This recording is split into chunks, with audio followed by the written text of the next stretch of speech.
in responsible adventure travel.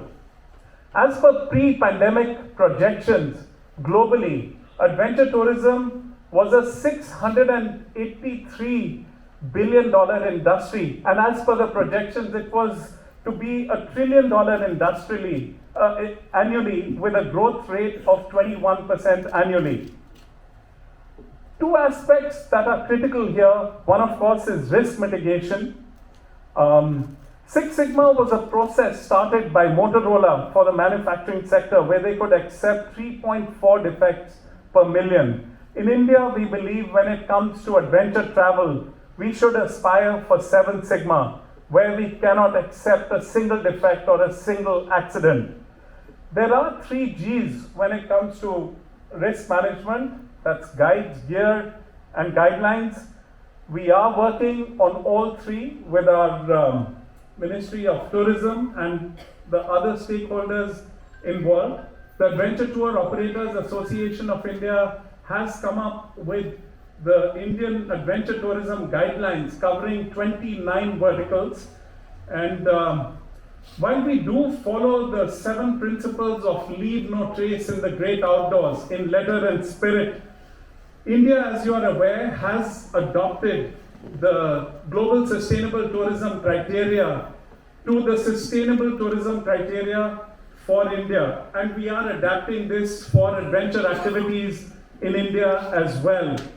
But we want to go beyond that, and our vision really is to have every adventure tourist in India as an ambassador for living life sustainably like we used to in the past as a country.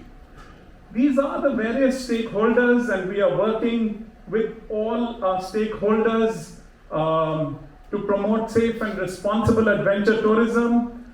Well, as far as our Ministry of Tourism is concerned, tourism is on mission mode, and I'm proud to say that we do have a dream team at the Ministry of Tourism led by Mr. Arvind Singh, and we can't thank you enough, sir, for the stellar work you've done. You've really helped us take a quantum leap as far as adventure tourism is concerned.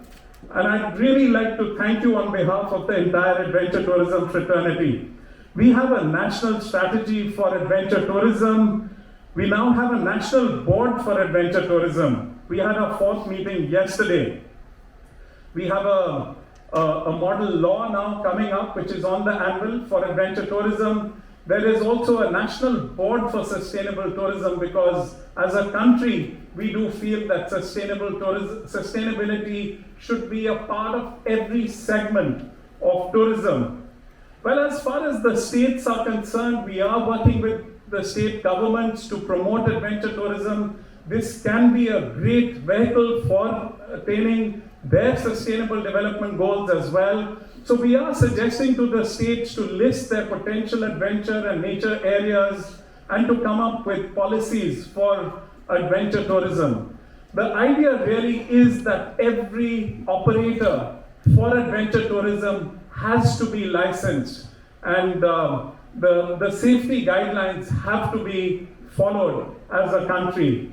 And skill development and loans for some of the entrepreneurs in the rural area, especially for buying internationally certified equipment, camping equipment, and vehicles and so on, that is a must.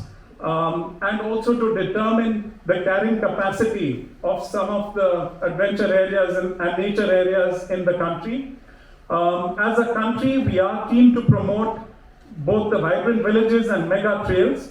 And this can also be a force multiplier for attaining our sustainable development goals. I think this scheme launched by the Government of India is a fantastic initiative. We are working closely with our government to specially promote adventure tourism in these vibrant villages in our northern border areas. But what we are suggesting is that these vibrant villages should be global models of sustainable tourism. But we don't want to push tourism too fast into these fragile areas. We should look at organic growth through soft adventure, nature tourism, And the local stakeholders must always be involved with the decision making here. And of course, the sustainable tourism criteria of India must be adopted. I think developing infrastructure would be a key priority, especially access to these areas. I spoke about some of the soft activities, but even astronomy and promoting some of the local village fairs and festivals, and interaction with the Great Indian Army and Indo-Tibetan Border Police would be a great way. One of the things we've suggested for the vibrant villages is that tourists going to the vibrant villages should park their vehicles maybe 3 or 4 kilometers before the vibrant village, and then either walk to the vibrant village or go there in an electric vehicle. And this is something that can be done with the local stakeholders there.